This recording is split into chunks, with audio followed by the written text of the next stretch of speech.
talked about this quite a bit, is this accountability piece, so that the individual is actually accountable for his or her own learning.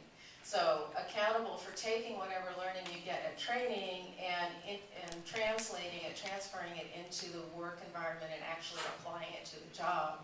So it's not a matter of just sitting in a classroom for an hour and a half and then go, check, I did that, and then I'm back to work. So it really is, the individual becomes very much shouldering their own learning and acknowledging where they're going and what they are doing to get there. And also by having that accountability, they're more likely to be engaged with the teams they work with and to be sharing knowledge with their peers so that you really spread that information across the organization. Team power is really important to a learning organization. And these are teams that are cross-functional, teams that are cross-hierarchical, so multiple levels within the hierarchy of the organization will be working together on teams.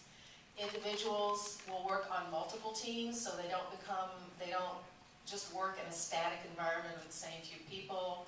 There are more opportunities for cross-pollination of ideas. So teams are that bridge between the individual and the organization.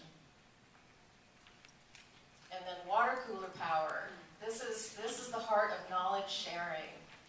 That old idea, well actually I've read that 80% of learning in the workplace is actually informal. And so that's the water cooler phenomenon. People are exchanging information between themselves in very informal ways. You never know where it's coming from. So it may be like, I know in my organization, I knew who to go to if I have a technical question and I need some just-in-time learning, a little bit of knowledge that I can take back and plug in. Or it may be just opportunities for serendipitous learning where you overhear or you're part of a conversation and there's just that little bit that clicks and you take it back and you go, oh, that's the piece I was missing and I didn't even know it. So the more the organization can provide communication tools, and this is from the literal water cooler, which I guess in our office would be the office coffee pot would be that equivalent of the water cooler. So the in-person communication spaces to the virtual communication spaces, which are increasingly important. So is your organization encouraging IM contact between people? Are your learners or your staff on Twitter and Facebook and making connections that way? So lots of ways to get organic communication flowing, and the more you can do that, the more this rich body of ideas is going to disperse throughout the organization. So I think this quotation really captures it. In a learning organization, when one of us gets smarter, we all can get smarter. This really speaks to the systemic nature of the learning organization.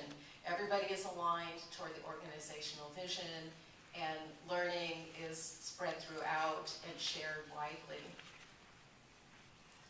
So that's the high-level abstract view of the learning organization, and I'm very pleased to turn it over to Michelle, who will take us back down to the ground and talk about her very relevant experiences at Pierce County Library System in Tacoma, Washington.